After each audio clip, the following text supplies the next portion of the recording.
Welcome to Sales Secrets with Brandon Bernanson. On the daily, Brandon shares new secrets to help maximize sales and make more money today. Never miss a show by hitting the subscribe button now. And so cool. So everyone, if this is your first time joining one of my LinkedIn Lives, the format is super, super simple. I try to do these as real AMA as possible. So like I posted this morning, Brandon posted this morning, if you have questions around what's the future of sales development, I've got a bunch of questions that people had sent me as well too. What can you do getting really, really tactical to drive more like net new meetings or drive sales funnel? You know, I want to try to make this as tactical as possible for folks. And as usual, make sure to drop your questions in the comments. So if you have a question, if you're like, man, hey, I'm working through this sucks. I'm looking at Q4, I'm ready for a fresh start. This is what happened to me. Any questions you have, sales related, Brandon and I are also CEOs. So we're sales CEOs. So we've got kind of, I think, a unique vantage point too. And then if you like what Brandon says in particular, he told me this ahead of sales forever, by the way. Don't ever become a sales CEO. It's terrible. I've tried, dude. As it scales, I need to feel like I need to be more CEO, less sales at times. They have created like Kara won't admit this, but Courtney told me about it on our social team that they created a persona for me called Sales Jake. That sometimes they're convinced that Sales Jake comes out and is like, well, what if we did it this way? And it's like, it's so ingrained in your DNA, you know what I mean? That you don't even notice it. They're like, you don't even know you're doing it. I'm like, I just like go into like blackout mode. So if you like what Brandon says, hit the heart button or maybe the light bulb button, you know, just make sure you show them, hey, that's resonated. So when you hear anything you like, hit the like button, hit the heart button for Brandon in particular. The guy's got a big heart. And then make sure to comment your questions. So we got Joseph, Que Pasa, what's going on, man? Adam, good morning from the UK.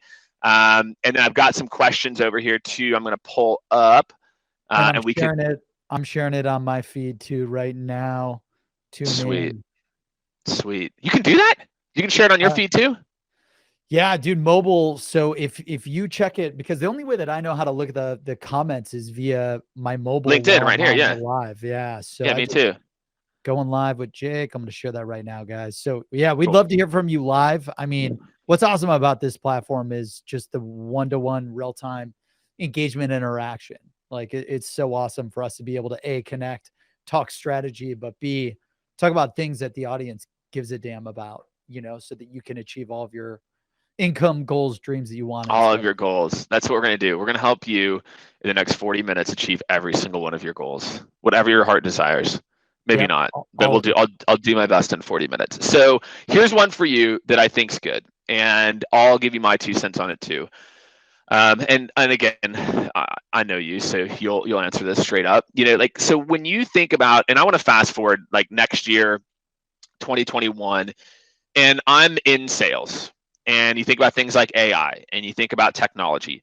What are the skills that you think I should be focused on? You know, what do you see AI doing in the future? What are the skills I shouldn't be focused on? You know, you sell to a lot of sales organizations. You know, we work with a lot of sales organizations, but you're kind of in the trenches with them on this. What are the skills that you think are evolving and maybe even becoming like slightly obsolete? So if you're even if you're old in the game, you've been doing it for 20 years or so, 30 years, you know, what are the things that you think you need to really start to like hone? Yeah. So, you know, I think there's one skill that no one thinks about, that no one knows about, that everyone in the world should be obsessed with, and that is copywriting. So like, if you think about automation, you know, like, you know, I automated list building because when I was selling for IBM and Google, it was terrible. and by doing that, I became a self-made millionaire for the second time in a row. You know, like the sales list building could be automated. The engagement could be automated. Hey, how many calls, how many emails, how many social touches in this campaign? But the one thing that I'm actually trying to automate that is very difficult to automate is the copywriting. Who's the persona? What are the biggest desires of the persona? What are the biggest fears of the persona?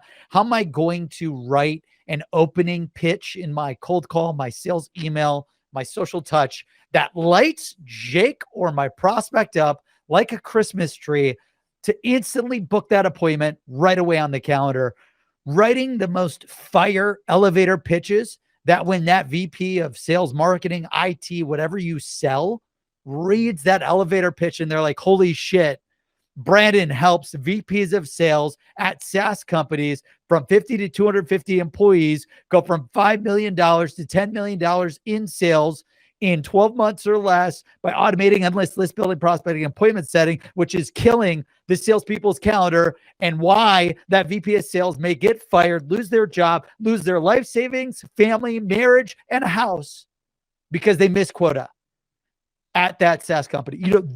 Copywriting so that when they read it, it felt like a whole book was written to them. And you researched and spent a year writing the book to them, and you did it in 5 minutes. Copywriting is the one skill that if salespeople can master, game over. I love that. Yeah. So copywriting, making sure, because you're right. I mean, NLP, right, will not be there for quite some time. So the ability to do it. So how do you and let's go into this, because there's some people here. And again, if y'all have questions on this topic, again, I'm sure this is something a lot of you are thinking about. I'll ask my question follow up. What are the go-tos for good copy? Meaning, like, what are the things that you go to? I'll give you mine, and it's pretty basic, but the shit still works from like 10 years ago. It's Ogilvy. Job title. It's job title, right? But not bullshit job title. It's location. We found location. Like, I'm working with other VPs of sales in Seattle. I'm working with other VPs of sales in, Columbus, Ohio. And then sub-industry. Not manufacturing. You know that I'm a VP of sales in industrial manufacturing, and then a relevant problem that I have. If you just do those 4 things, my job title, my location, relevant sub-industry, and a problem set within that sub-industry, you are doing better than 99.9% of people. And that is super, super replicable. Yeah, no, I agree, Jake. I mean, that because the emails and the social pitches, like I get 100 LinkedIn messages a day from people trying to pitch me, and it's all garbage. Like, they try to sell me leads, and I built a list building platform, and I'm like, dude, you haven't researched one thing about me. So like literally, what if you do what Jake did, like that's the basic, and that will outperform 99% of the half-assed messages that we receive every single day. And then if you take it a step further, like really uncovering like what keeps VPs of sales up at night for Jake and I, right? Like I've got a target of 10,000, 10,000 in MRR, or 100,000 in MRR, or $1 million in MRR. I'm 70% to quota. There's 90 days left. My AEs keep complaining that the calendar isn't packed. My SDRs keep bitching about the sales lists not being qualified and that they can't connect with anyone, you name it. Like, really drill down to understand what keeps these personas up at night. How do you find that though? Yeah. How do you, I think, like, look, for me, I learned on the fly. I don't know what I had no respect for authority. So that helped, to where in my first sales jobs, I would just ask, I'd be like, okay, cool. So you're a VP of HR at a industrial manufacturing. What does that mean? I would just ask the question because I was like, I just too dumb to not know. But I feel like people don't ask the question, one. But how can they go research that? How can they get inside the mind of their buyer, like super tactically? What do your reps do? What do you see people do that works? Yeah, that's awesome, man. So great question. Number one, when I remember I sold my mobile marketing company to a publicly traded company at the age of 22, and then my partner went to IBM Interactive, and he's like, dude, get the hell out of mobile, because this was 2008 and there was no money in it. He's like, go sell for IBM Interactive. We're selling like 7-figure websites. And I joined, and we had to sell like multi-million-dollar websites to VPs and CMOs of the Fortune 500. And I'm 22. So I'm like, I don't know anything about the VPs or CMOs of Google. Literally, like, I'm pitching Google, Microsoft, Best Buy. Like, these CMOs are geniuses compared to me. And they've been in the game for 20 years. So the first place that I went to was job search, like job boards. So if you look up CMO of tech companies, CMO of Fortune 500, CMO of whatever, VP of marketing, VP of IT, whatever, like, The job postings will literally say, here are all your responsibilities. Here are all of your goals. Here are all your KPIs. When you don't have an audience and you're just starting off, the first place to like get in the head and the life of your persona is by checking the job boards and job postings. And I'd read 50 to 100 of those related to like, if you're selling to so I sell to SaaS companies and I sell to the VPs of sales. Yeah. So like I would go look up VPs of sales and business development at all the SaaS companies, like the in the employee size and space that I'm looking for. Sorry, getting blown up on my sales team at a quarter. So, you literally, you go after, like if I'm selling to 50 to 500 employees, VPs of sales in SaaS, I'm looking for those roles in those industries, those job postings. And I copy and paste all of them in a Google Doc. Like the best ones that you find, I put 10 to 20 to 30 in a Google Doc. And anytime before I write an email, a cold call, or a LinkedIn message or a video, I will pull up that Google Doc and I will say, who the hell is my prospect and what do they care about again?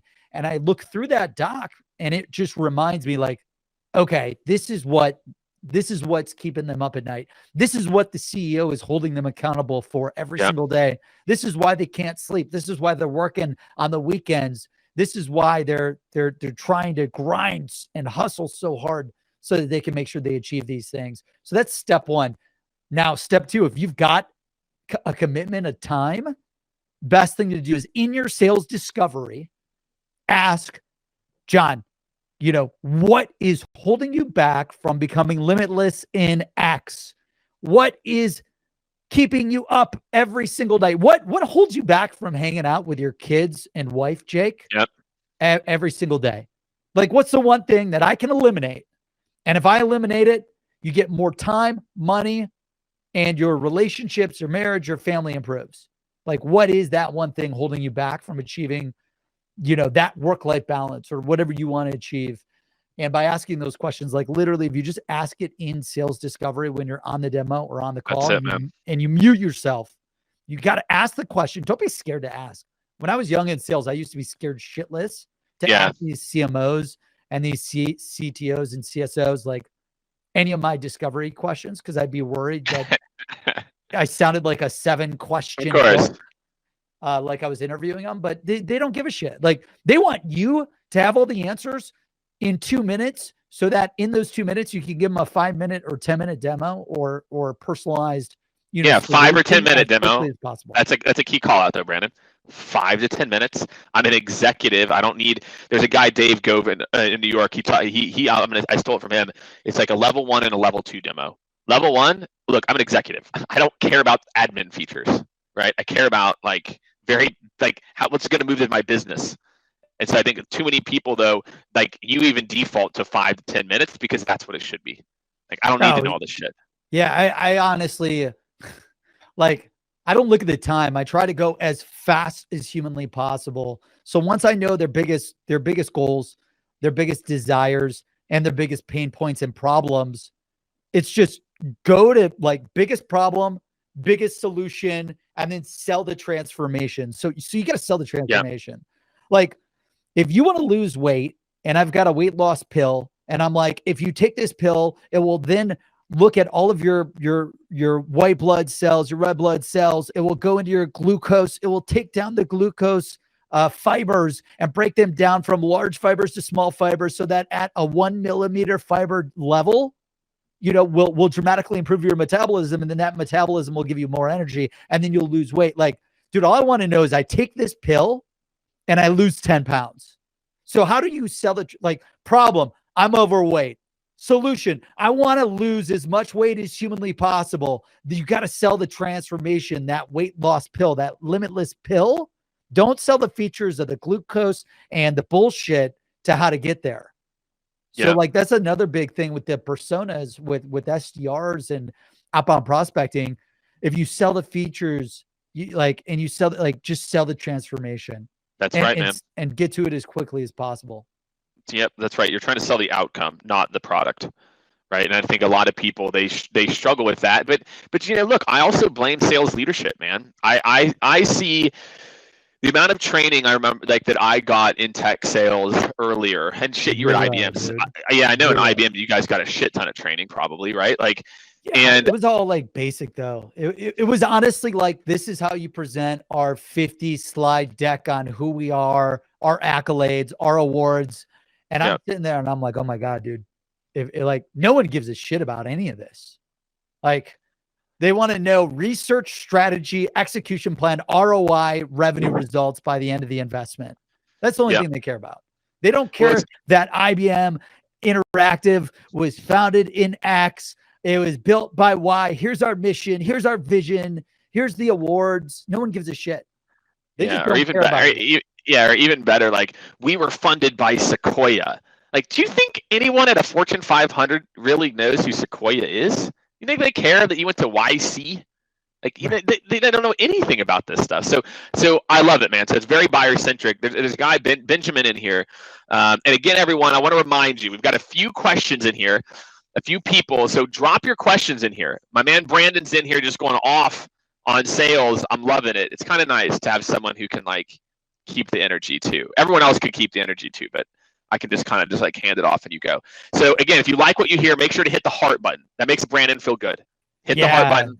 I like the like, thinking. Give us a share if you're enjoying it. I like the personally, I like the light bulb. It's like, I made them think. Like, that makes me feel good about myself. So I appreciate it. And so, there's some good books on marketing. I saw a question. Copywriting book. Scott Dorr. So the godfather of copywriting is Ogilvy. So I went to the #1 journalism school in college. I didn't go there for that. I went there because it was the #1 party school at the time. And it also had a great business school. But Ogilvy is like the godfather of advertising. Study anything Ogilvy has written, and he passed away. And he's like, he's like Confessions of an Advertising God. He's just a genius with it. Also, there's some good books like On Positioning, Made to Stick, Contagious, The Tipping Point by Malcolm Gladwell. There's a lot of really fire. Like, if you just Google copywriting books, advertising books, The Purple Cow by Seth Godin's a good one. Yep. Biology, like Why People Buy, that's another good one. So there's tons of books out there. And what's cool is they're books on like why marketers create ads. So like, I got lucky because I did sales for advertisers. Yeah. So like, I got to learn from all these marketers on how they best advertise and market. And then I would take what I learned and apply it to sales and became a 7-figure sales earner. And that's making over $1 million on your W-2 in a year by taking, by automating my list building, by taking the copywriting, and then by becoming obsessed with studying sales objections and sales scripts, and then just a massive amount of activity. That's how you become a millionaire in sales. And anyone could do it in software sales. Yeah, well, the key is, but that's a whole other thing, which is obsession. Like, I was the exact same way where like, it's so interesting, dude. I naturally gravitated toward a lot of marketing books too. Like, I read all of Seth Godin's book, like immediately, like Purple Cow, Lynchpin, trying to think what was the one in between, All Marketers Are Liars.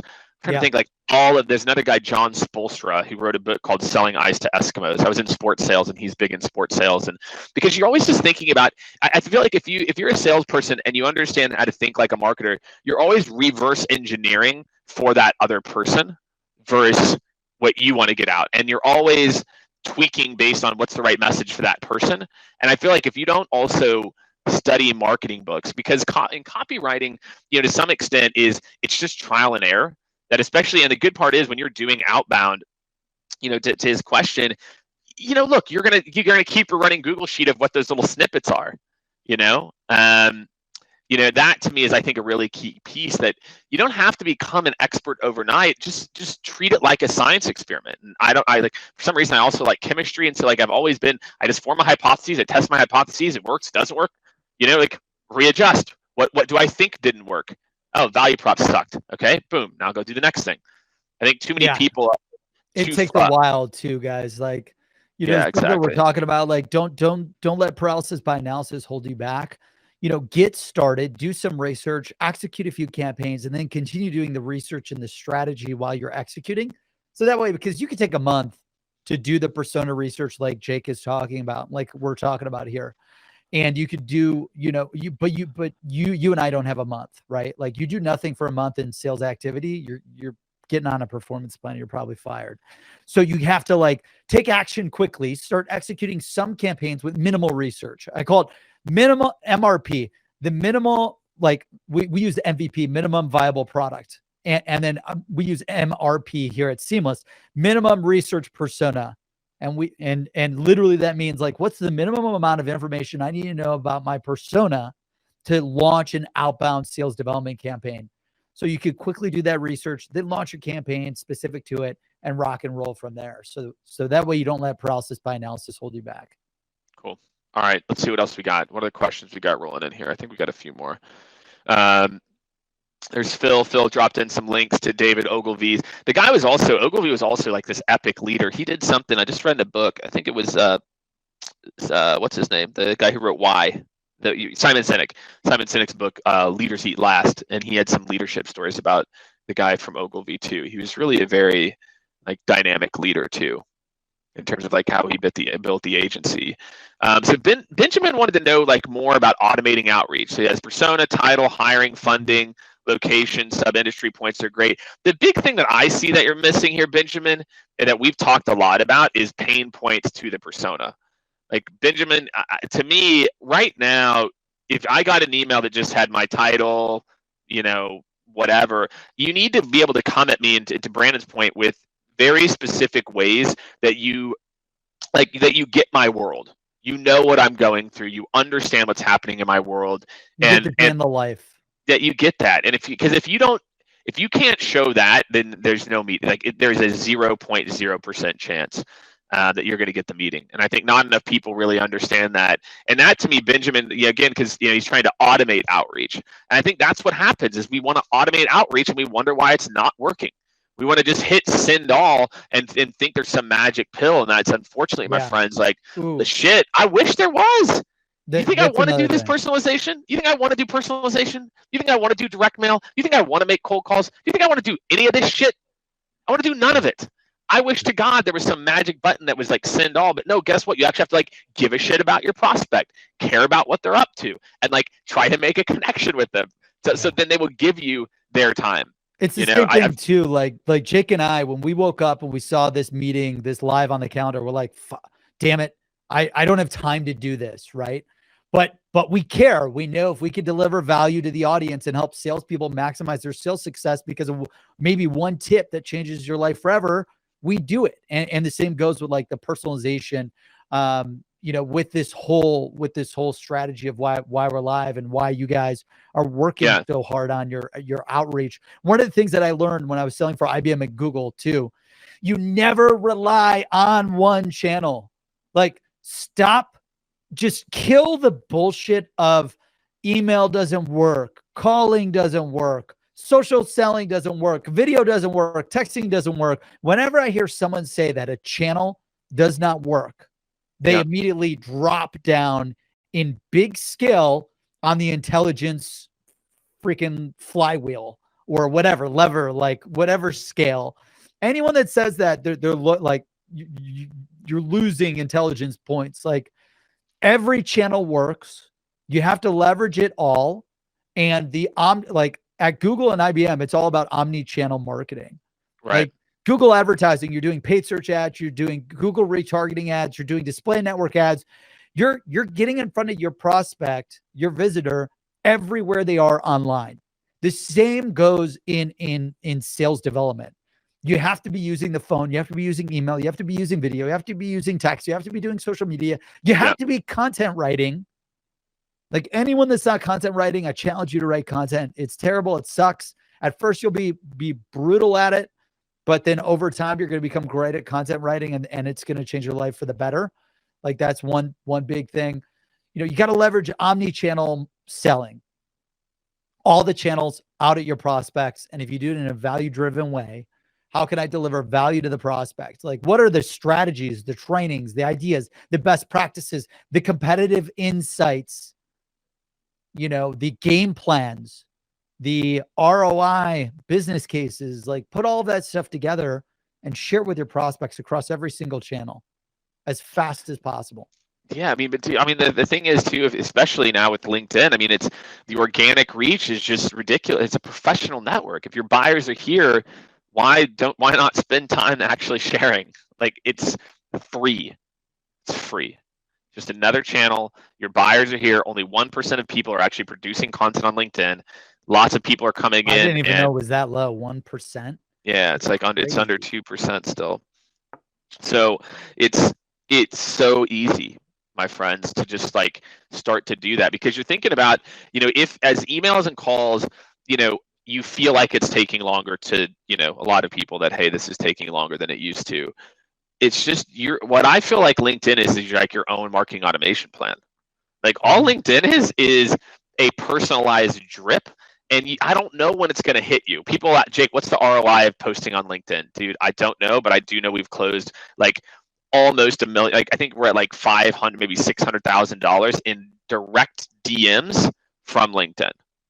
It's sick. Organic posts. We've done the math. We're getting between $100,000 and $150,000 every month in free advertising on LinkedIn by organically posting every day. Oh yeah, dude, I get over 1 million views on video and my social content. Like, I don't even know how much that would cost. There's $50 CPMs, man. So I can tell you, $50, that's like $75,000 in free advertising. It's like $75,000. I'll take that all day. I'll take it all day. But you got to deliver value, right? Free. And yes.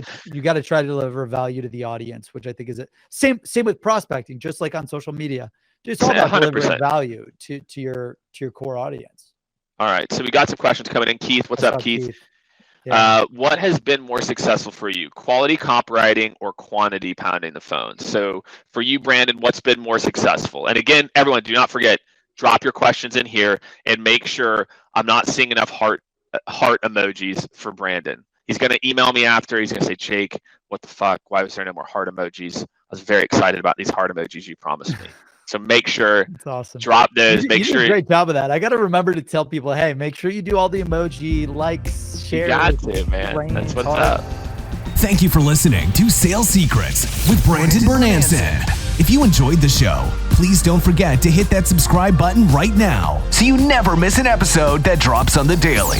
Your success is our success.